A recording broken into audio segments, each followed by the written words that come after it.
बिस्मिल्लाहिर्रहमानिर्रहीम। आज का हमारा टॉपिक है द क्रिटिकल सिस्टम्स।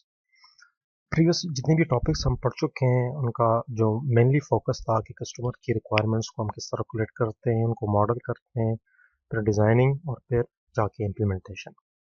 आज का जो टॉपिक है द क्रिटिकल सिस्टम्स के कंप्यूटर या सॉफ्टवेयर, ऐसे भी सॉफ्टवेयर सिस्टम्स हो सकती हैं कि वहाँ पे फेलोर अकर हो सकते हैं और उन फेलोर का कोई इम्पेक्ट होगा।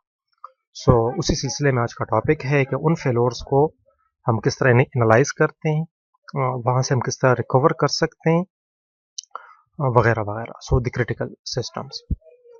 Basically what is a system in general. अगर आप देख लें तो इट्स मीन के सिस्टम्स के अंदर डिफरेंट सेट ऑफ एंटिटीज होती हैं, आपस में कोऑपरेट कर रही होती हैं और कोई स्पेसिफिक जो फंक्शनलिटी है वो परफॉर्म होती रहती है। बेसिकली चूंकि कंप्यूटर सिस्टम्स काफ़ी कम्प्लेक्स सिस्टम्स हो सकती हैं और वहाँ पे फेलोर के चांसेस भी काफ़ी ज़्यादा हो सकते हैं। बेसिकली कंप्यूटर सिस्टम्स और complex systems and failures are common. Failures वहाँ पे अगर हो सकते हैं और जब भी हम कंप्यूटर सिस्टम्स की बात कर रहे होते हैं बेसिकली कंप्यूटर सिस्टम्स के अंदर दो फंडामेंटल जो एंटिटीज हो सकती हैं कि हार्डवेयर और सॉफ्टवेयर। हमारा मेन फोकस सॉफ्टवेयर के ऊपर रहेगा कि मतलब वो कौन कौन से फेलोर्स हैं जो सॉफ्टवेयर के अंदर अकर हो सकते हैं और उनका जो इफेक्ट होगा वो सिस्टम के ऊपर क्या रहेगा। Basically in general what is a system failure. Failure एक ऐसा कंडीशन है कि जब भी वो सिस्टम में अकर हो अनडिजायर्ड रिजल्ट्स प्रोड्यूस हो सकती हैं या सिस्टम जो है वो क्रैश कर जाता है, रिबूट हो सकता है और या उसकी फंक्शनलिटी जो है वो स्टॉप हो सकती है। Basically system failure can occur due to hardware failure और सॉफ्टवेयर फेलोर। ये हार्डवेयर फेलोर से भी आ सकता है और सॉफ्टवेयर फेलोर से भी आ सकता है। मेनली हमारा जो फोकस यहाँ पे रहेगा वो सॉफ्टवेयर फेलोर के ऊपर हम बात करेंगे। Basically failure causes a computer system to freeze. किसी भी फेलोर, अगर कोई फेलोर अकर हो तो सिस्टम फ्रीज कर सकता है, रिबूट हो सकता है या अनडिजायर्ड जो रिजल्ट्स है वो प्रोड्यूस हो सकते हैं और सिस्टम की जो फंक्शनलिटी है वो स्टॉप हो सकती है। In most cases the failure results into inconvenience but not serious. बाज केसेस में अगर किसी सिस्टम के अंदर फेलोर अगर हो इसका इम्पैक्ट ज़्यादा नहीं रहता, इनाइंग कंडीशन होता है, सिस्टम रिबूट हो सकता है लेकिन ओवरऑल जो इसकी जो डैमेजेस हैं वो इतनी ज़्यादा नहीं हो सकती। लेकिन बाज जो सिस्टम्स है जिनको हम कहेंगे कि क्रिटिकल सिस्टम्स है, वहाँ पे अगर कोई फेलोर अगर हो तो सिग्निफिकेंट जो लॉसेस हैं कि फॉर एग्जांपल इकोनॉमिक लॉसेस हो सकती हैं, ह्यूमन लॉसेस हो सकती हैं। उन किस्म के सिस्टम्स को जहाँ पे फेलोर का इम्पैक्ट काफ़ी सीरियस होता है, सिवियर होता है, उनको हम कहेंगे कि ये क्रिटिकल सिस्टम्स है। सो what is a critical system? These are the technical systems or socio-technical systems where people or businesses depend on। ये आमतौर पे ऐसे टेक्निकल सिस्टम्स होती हैं या सोशो टेक्निकल सिस्टम्स आप कहें जहाँ पे लोगों की जो इन्वॉल्वमेंट है वो काफ़ी ज़्यादा होती हैं और या तो लोग उस सिस्टम्स के ऊपर डिपेंड कर रहे होते हैं या ओवरऑल उनका जो बिजनेस है वो इसके ऊपर ही बेस कर रहा होता है। अगर वहाँ पे कोई फेलोर अगर हो ऑटोमेटिकली उसका जो इम्पेक्ट रहेगा वो बहुत ही सिवियर रहेगा। If this system fails, freeze, reboot, produce undesired results or fail to deliver the expected services, serious and significant losses में आकर। इसके एज ए रिजल्ट फेलोर के रिजल्ट में सीरियस इकोनॉमिक लॉसेज हो सकती हैं, ह्यूमन जो लॉसेज हैं वो हो सकती हैं, तो इसका काफ़ी सिवियर इम्पेक्ट हो सकता है। आमतौर पे जो क्रिटिकल सिस्टम्स हैं उनको हम तीन जो कैटेगरीज हैं वहाँ पे डिवाइड कर लेते हैं कि for example safety critical systems, mission critical systems और बिजनेस क्रिटिकल सिस्टम्स। अगर इन तीन किस्म के सिस्टम्स में कोई फेलोर अकर हो इनका जो इम्पैक्ट होगा, जो रिजल्ट होगा वो बहुत ही खतरनाक होगा, सिवियर होगा। Human losses in the sense of human losses हो सकती हैं, वहाँ पे इकोनॉमिक लॉसेज हो सकती हैं। A failure in this system causes huge economical as well as human losses, वहाँ पे ये हो सकता है।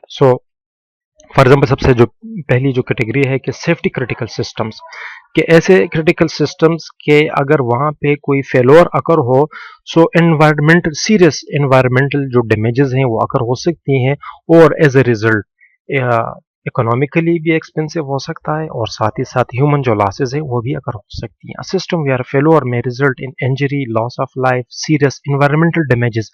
फॉर एग्जाम्पल किसी कंपनी के अंदर कोई केमिकल प्लांट है, वो फुली ऑटोमेटेड है, कोई सॉफ्टवेयर उसके बैक पे एग्जीक्यूट हो रहा है। सिमिलरली अगर कोई न्यूक्लियर सिस्टम है, स्मार्ट जो ट्रैफिक सिस्टम है, वहाँ पे इस किस्म के सिस्टम्स में अगर सॉफ्टवेयर के अंदर कोई फेलोर अगर हो, सो इसके जो रिजल्ट्स हैं वो बहुत ही सिवियर हो सकते हैं। पूरा का पूरा एनवायरनमेंट या पूरी की पूरी फैक्ट्री डैमेज हो सकती है पूरा, और साथ ही साथ ह्यूमन जो लॉसेस हैं वो भी अगर हो सकती हैं। सो इन किस्म के सिस्टम्स में जहाँ पे फेलोर अगर अगर हो, सो एनवायरमेंटल डैमेजेस हो सकती हैं।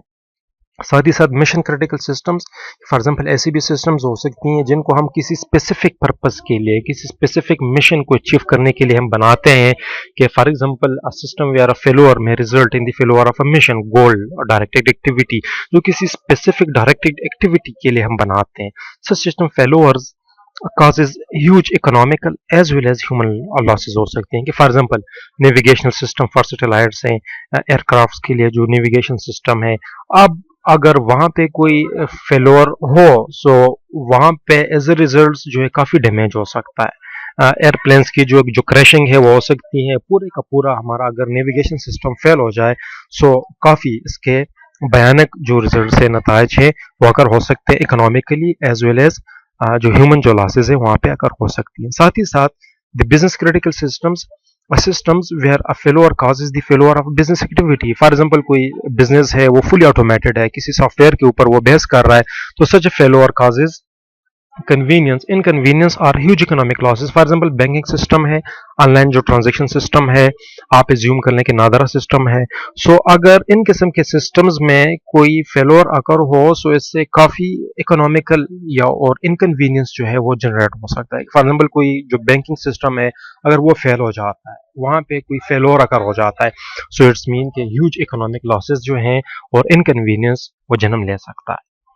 सो अब अ, ये जो क्रिटिकल सिस्टम्स है वहाँ पे चूंकि फेलोर्स का इम्पैक्ट काफ़ी सिवियर होता है, सो किस तरह हम उन फेलोर से रिकवर कर सकते हैं या उन फेलोर को हम अवॉइड कर सकते हैं, और किस तरह सिस्टम के अंदर फॉल्ट जो टॉलरेंस कैपेबिलिटी है कि हमारा सिस्टम ये एबल हो कि अगर failure in the face of failure वो फिर भी परफॉर्म कर सके, और वहाँ पे जो इसके जो इम्पैक्ट्स हैं वो ज़्यादा सिवियर ना हो। So it's mean since failure in the critical system causes significant damages अगर हो सकती हैं, so now the question arises that how to make the system failure free. हम किस तरह किसी सिस्टम को फेलोर फ्री बना सकते हैं।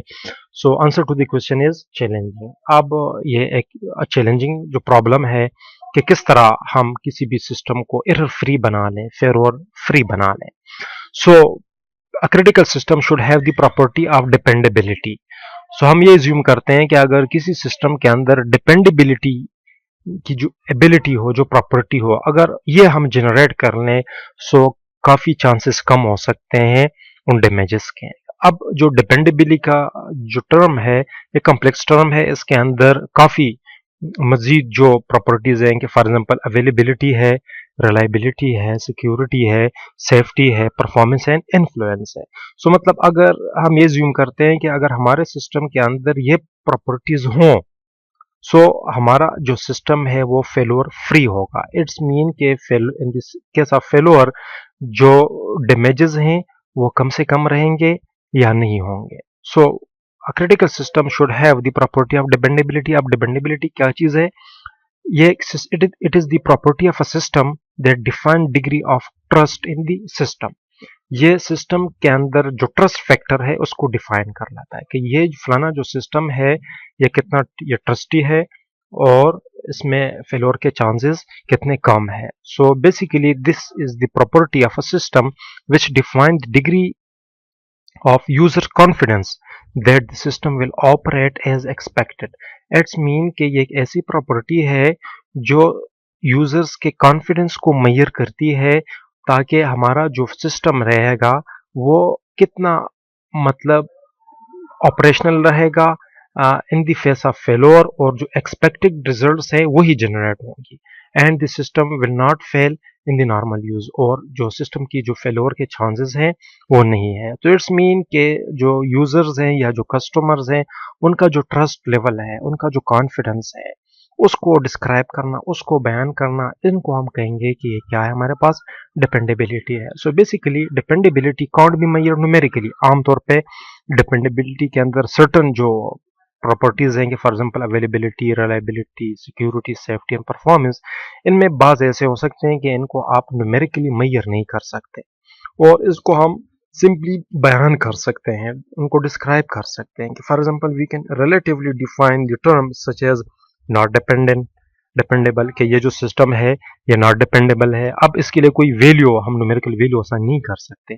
सिमिलरली फलाना जो सिस्टम है ये वेरी डिपेंडेबल है, फलाना जो है अल्ट्रा डिपेंडेबल है। सो मतलब ये डिफरेंट जो टर्मिनोलॉजीज है इनको हम यूज करते हैं to reflect the degree of trust, के मतलब किसी सिस्टम के अंदर जो कॉन्फिडेंस लेवल है कस्टमर का या जो ट्रस्ट लेवल है वो क्या है। सो इनको बाज़ औक़ात हम न्यूमेरिकली मेजर नहीं कर सकते, लेकिन बाज़ केसेस में हम न्यूमेरिकली मेजर भी कर सकते हैं। सो मतलब अगर ओवरऑल के अगर हमारे सिस्टम के अंदर जो डिपेंडेबिलिटी का फीचर हो, दैट्स मीन डिपेंडेबिलिटी का मतलब है कि अवेलेबिलिटी हो सिस्टम में, रिलायबिलिटी हो, सिक्योरिटी हो, सेफ्टी हो, परफॉर्मेंस और इसका जो इन्फ्लुएंस है, अगर ये चीज़ें हों सिस्टम के अंदर, सो हम काफ़ी हद तक सिस्टम को फेलोर फ्री बना सकते हैं या फेलोर का जो इम्पेक्ट होगा वो इतना ज़्यादा सिवियर नहीं होगा कि सिग्निफिकेंट जो इकोनॉमिक लॉसेस हैं या ह्यूमन लॉसेस वो अकर हों। सो अब डिपेंडेबिलिटी के अंदर ये जो डिफरेंट फीचर्स हैं या जो प्रॉपर्टीज़ हैं कि for example availability, reliability, safety, security and performance. So what is availability? जिस तरह नाम से ज़ाहिर है कि सिस्टम हमेशा अवेलेबल रहे, कि मतलब हमारा जो कस्टमर है, यूज़र है, उसकी एक्सपेक्टेशन यही रहती है कि फॉर एग्जांपल हमारा सिस्टम हर टाइम अवेलेबल है। फॉर एग्जांपल कोई बैंकिंग सिस्टम है, सो जितने भी अकाउंट होल्डर्स हैं वो ये अज्यूम करते हैं कि 24 घंटे ये सिस्टम अवेलेबल रहेगा और जब भी हम वहाँ पे रिक्वेस्ट भेजेंगे सिस्टम का रिस्पांस हमारे पास आना चाहिए। So basically availability it is the ability of a system to deliver services whenever requested, कि जब भी हम सिस्टम से कोई रिक्वेस्ट भेजते हैं वहाँ पे तो सिस्टम का रिस्पांस आना चाहिए। इट्स मीन के सिस्टम को हर टाइम अवेलेबल होना चाहिए। सो ये अवेलेबिलिटी है और इससे कस्टमर का जो ट्रस्ट लेवल है वो बढ़ता है। साथ ही साथ रिलायबिलिटी क्या है? रिलायबिलिटी जिस तरह नाम से ज़ाहिर है कि मतलब हमारा जो रिक्वेस्ट हो और उसके करस्पॉन्डिंग जो सिस्टम का रिस्पॉन्स हो वो रिलायबल हो। इट्स मीन के the ability of a system to deliver services as specified और एज एक्सपेक्टेड। इट्स मीन के हमेशा सिस्टम वो सर्विस जो है वो डिलीवर कर ले जो स्पेसिफाइड है ऑलरेडी या जो हम एक्सपेक्ट कर रहे हैं सिस्टम से। इट्स मीन के सिस्टम की जो फंडामेंटल रिक्वायरमेंट्स है वो फुलफिल हो रही हैं। तो इट्स मीन नंबर वन पे कि सिस्टम को हर टाइम अवेलेबल होना चाहिए, मतलब सिस्टम को हर टाइम रिस्पॉन्ड करना चाहिए। और रिलायबिलिटी का मतलब है कि जो रिस्पॉन्स आ रहा है वो एज पर एक्सपेक्टेशन है, कि मतलब एज जिस तरह हमने ज्यूम किया था या हम जिस तरह एक्सपेक्ट कर रहे हैं एग्जैक्टली वही रिस्पॉन्स है वो जनरेट हो रहा है। Number 3 safety. सेफ्टी का मतलब है कि this is the ability of a system to operate without any catastrophic failure. It's mean कि हमारा सिस्टम हर टाइम ऑपरेट कर ले without producing any harmful effects. और जब भी अगर वो कोई रिस्पांस भेजता है या कोई ऑपरेशन परफॉर्म कर रहा है सो इससे हार्मफुल इफेक्ट्स जनरेट ना हो। ऐसा ना हो कि सिस्टम जो है वो क्रैश कर जाए, ऐसा ना हो कि वो आ, जो ट्रांजैक्शन है वो गलत कर रहा है या जो कंप्यूटेशन परफॉर्म कर रहा है वो मीनिंगफुल नहीं है, सो वगैरह वगैरह। इट्स मीन कि कोई हार्मफुल इफेक्ट जो है वो सिस्टम जनरेट ना करे। साथ ही साथ सिक्योरिटी है। सो सिक्योरिटी काफ़ी कम्प्लेक्स जो टर्मिनोलॉजीज है इसमें बहुत सारी चीज़ें आ सकती हैं। सो सिंपली हम कहेंगे कि this is the ability of a system to protect itself against the accidental और डिलिबरेट इंटेंशनल इंट्रूजन, के मतलब हमारा जो सिस्टम्स है वो एक्सीडेंटली या अगर कोई जानबूझकर वहाँ पे अटैक कर ले, सो इट्स मीन के सिस्टम को उसके मुकाबले में सिक्योर होना चाहिए। इट्स मीन जितनी भी वायरसेस हो सकती हैं या कोई हैकर्स का अटैक हो सकता है या डिनाइल ऑफ सर्विस अटैक है। फॉर एग्जांपल कोई बैंकिंग सिस्टम है, वहाँ पे हम कोई ट्रांजैक्शन परफॉर्म कर रहे हैं तो इट्स मीन कि उस सिस्टम्स को 24 घंटे अवेलेबल होना चाहिए, उसको रिलायबल होना चाहिए और साथ ही साथ उसको सिक्योर भी होना चाहिए कि मीन ऐसा ना हो कि कोई जो ट्रांजैक्शन अगर वो परफॉर्म कर रहा है वो गलत हो। तो इट्स मीन वो किसी वायरस की वजह से भी हो सकता है, किसी अटैकर्स के वजह से भी हो सकता है। तो इट्स मीन के सिस्टम को सिक्योर होना चाहिए। अब 5 नंबर पे है द परफॉर्मेंस। अब जो टर्म परफॉर्मेंस है इसका मतलब है कि हम अपने सिस्टम्स के ऊपर क्या इन्वेस्ट कर रहे हैं और सिस्टम से क्या हम एक्सपेक्ट कर रहे हैं। इट्स मीन बेस्ट जो परफॉर्मेंस वो रहेगी कि जहाँ पे हमारा इन्वेस्टमेंट कम हो और सिस्टम का जो आउटपुट है वो ज़्यादा हो। तो इट्स मीन के परफॉर्मेंस का जो फंडामेंटल ताल्लुक है वो कॉस्ट के साथ है कि मतलब हमारा जो सिस्टम है वो कितना एक्सपेंसिव है। सो बेसिकली इन प्रॉपर्टीज को अचीव करना ये एक्सपेंसिव रहेगा। इसके ऊपर सिस्टम का जो कॉस्ट है वो बढ़ेगा कि अगर सिस्टम 24 घंटे अवेलेबल भी हो, वो रिलायबल भी हो, वो सेफ एंड सिक्योर भी हो। सो अब इसके लिए ये प्रॉपर्टी सिस्टम्स में लेके आना, इसके लिए हमें एडिशनल रिसोर्सेज चाहिए, एडिशनल एफर्ट्स चाहिए, एडिशनल कोड चाहिए। सो इट्स मीन ऑटोमेटिकली इन के लिए ज़्यादा कॉस्ट भी लगेगा। सो इसका ओवरऑल जो सिस्टम का जो कॉस्ट है वो भी बढ़ेगा। सो बेसिकली हम कहते हैं कि परफॉर्मेंस और इन फीचर्स को अचीव करना ये एक दूसरे के इन्वर्सली रिलेटेड है। इट्स मीन कि अगर ये प्रॉपर्टीज हम मेंटेन कर रहे हैं तो सिस्टम की जो कॉस्ट है या जो एक्सपेंस है वो बढ़ेगी। Dependability is inversely related with the performance. It's mean high level of dependability is achieved at the cost of the performance. It's mean के performance के ऊपर कि अगर फॉर एग्जांपल आप assume कर लें कि लेट से सिस्टम को रिलायबल होना चाहिए या उसको सिक्योर होना चाहिए, सो ऑटोमेटिकली सिस्टम का जो रिस्पांस टाइम है वो बढ़ेगा। जो कस्टमर है वो ये एज्यूम करेंगे कि सिस्टम स्लो है, लेकिन सिस्टम्स के अंदर ये जो फीचर्स हैं इनको हासिल करने के लिए हम एक्स्ट्रा जो कोड है वो लिख लेते हैं, एक्स्ट्रा जो कंप्यूटेशन है वो परफॉर्म हो सकती हैं, तो सिस्टम का जो रिस्पांस टाइम है वो बढ़ेगा। तो इट्स मीन जो कस्टमर हैं वो कहेंगे कि हमारा जो सिस्टम है वो तो स्लो चल रहा है। तो इट्स मीन इसलिए हम कह रहे हैं कि dependability is inversely related with the performance. जितना हम डिपेंडेबिलिटी को हाई लेवल पे लेके जा रहे हैं सो इसका फर्क पड़ेगा परफॉर्मेंस के ऊपर। High dependability needs more resources, cost automatically बढ़ेगा। फॉर एग्जांपल एक्स्ट्रा कोड हमारे सॉफ्टवेयर के अंदर होना चाहिए, सिक्योरिटी के पॉइंट ऑफ व्यू से, रिलायबिलिटी के पॉइंट ऑफ व्यू से, अवेलेबिलिटी के पॉइंट ऑफ व्यू से। एक्सेप्शनल हैंडलिंग हम करेंगे ताकि कोई एरर वगैरह अगर हो तो हम उसको सही तरह हैंडल कर सकें। स्टोरेज भी जो है ज़्यादा लगेगा, कंप्यूटिंग जो रिसोर्सेज हैं वो भी ज़्यादा हो सकती हैं। फॉर एग्जांपल आप एज्यूम कर लें कि हम अगर किसी सिस्टम से एक्सपेक्ट कर रहे हो कि ये 24 घंटे अवेलेबल हो, सो इसका ये मतलब होगा कि अगर कोई फेलोर वगैरह अगर हो सो उस सूरत में भी सिस्टम को अवेलेबल होना चाहिए। तो सिस्टम्स के फिर मल्टीपल जो कॉपीज़ हैं उनका होना लाजिम है कि रिडंडेंसी मेंटेन हो। तो ऑटोमेटिकली रिडंडेंसी या कॉपीज़ को बनाने के लिए जिस तरह आप एज्यूम कर सकते हैं कि यूट्यूब का जो सर्वर्स हैं, अगर हम वहाँ से एक्सपेक्ट कर रहे हैं कि वो 24 घंटे अवेलेबल हो और लोगों का जो रश रश टाइम्स जो हैं या जो रश आवर्स होती हैं उन टाइम में भी वो अवेलेबल हो, तो इसके लिए यूट्यूब सर्वर्स के मल्टीपल्स कॉपीज होनी चाहिए, रिडंडेंसी होनी चाहिए। So it's mean automatically system का जो कॉस्ट है या उसकी जो परफॉर्मेंस है उसके ऊपर फर्क पड़ेगा। Increasing dependability, increasing development cost. और सॉफ्टवेयर के पॉइंट ऑफ व्यू से अगर आप देख लें कि जब भी आप डिपेंडेबिलिटी को मेंटेन करोगे, इसको इंक्रीज करोगे, सो सॉफ्टवेयर के ऊपर जो डेवलपमेंट कॉस्ट है वो भी बढ़ेगा। चूंकि ये फीचर्स जो होती हैं आमतौर पे ये नॉन फंक्शनल रिक्वायरमेंट्स होती हैं, ये कस्टमर हमें नहीं बता सकते क्योंकि वो नॉन टेक्निकल लोग होते हैं। सो इन नॉन फंक्शनल रिक्वायरमेंट्स को इनकॉर्पोरेट करना, इनको शामिल करना, ऑटोमेटिकली इसके ऊपर जो डेवलपमेंट कॉस्ट है वो बढ़ेगा। सो इट्स मीन के डिपेंडेबिलिटी को मेंटेन करने के लिए हमारा जो डेवलपमेंट कॉस्ट है ऑटोमेटिकली बढ़ेगा। साथ ही साथ जो दो फंडामेंटल जो टर्मिनोलॉजीज हैं, अवेलेबिलिटी एंड रिलायबिलिटी, चूंकि ये आने वाले जो हमारे जो टॉपिक्स होंगे वहाँ पे भी हम चीज़ों को तफसील के साथ डिस्कस करेंगे, तो इसलिए इनका जो एक ओवरव्यू है और इनका जो ताल्लुक है रबत है क्रिटिकल सिस्टम्स के साथ। सो इसलिए मतलब दोबारा आप देख लें कि let's say systems availability and reliability are closely related properties and can be expressed numerically। अब ये दो किस्म की जो प्रॉपर्टीज हैं अवेलेबिलिटी और रिलायबिलिटी, इनको आप न्यूमेरिकली मैयर कर सकते हैं, इनको डिफाइन कर सकते हैं। अब जिस तरह प्रीवियसली आप देख चुके हैं कि अवेलेबिलिटी का क्या मतलब है कि सिस्टम हर टाइम पे अवेलेबल हो।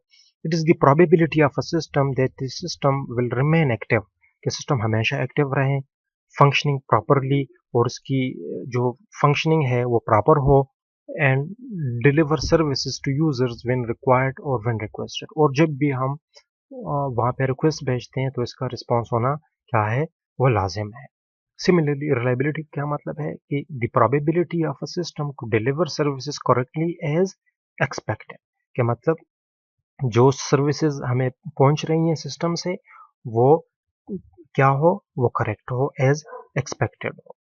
अब ये दो प्रॉपर्टीज जो हैं अवेलेबिलिटी और रिलायबिलिटी, इनको हम न्यूमेरिकली मैयर कर सकते हैं, और इंशाल्लाह आने वाले दिनों में हम देखेंगे किस तरह रिलायबिलिटी को हम जो है वो मॉडल करते हैं और किस तरह इनको हम मैयर करने की कोशिश करते हैं।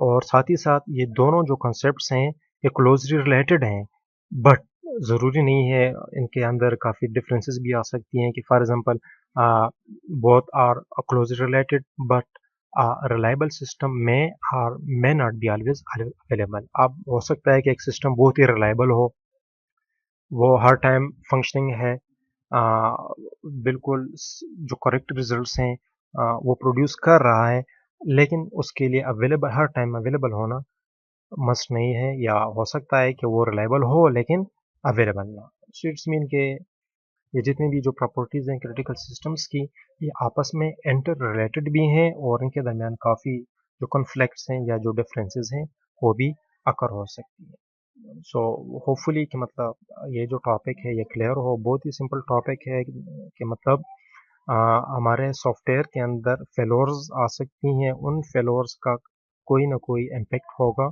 वो जो इम्पेक्ट है वो सिवियर भी हो सकता है या नॉर्मल भी हो सकता है। बस सिस्टम्स में ये काफ़ी सिवियर हो सकता है और ह्यूज इकोनॉमिक लॉसेस या ह्यूमन लॉसेस अगर हो सकती हैं। फिर हम आप देख चुके हैं कि किस तरह हमने इन फेलोर्स को हम किस तरह जो है ओवरकम कर सकते हैं, किस तरह फेलोर को हम अवॉइड कर सकते हैं, और इनके जो इम्पैक्ट्स हैं या जो नुकसानात हैं उनको हम किस तरह रिड्यूस कर सकते हैं। होपफुली कि ये टॉपिक क्लियर हो। मज़ीद नोट्स मटेरियल आप लोगों के पास ही हैं, इंटरनेट रिसोर्सेज भी अवेलेबल हैं, सो उनसे भी आप कंसल्ट कर सकते हैं। ये स्लाइड्स भी आप लोगों को मिल जाएंगे, सो होपफुली कोई मसला नहीं रहेगा। Thank you.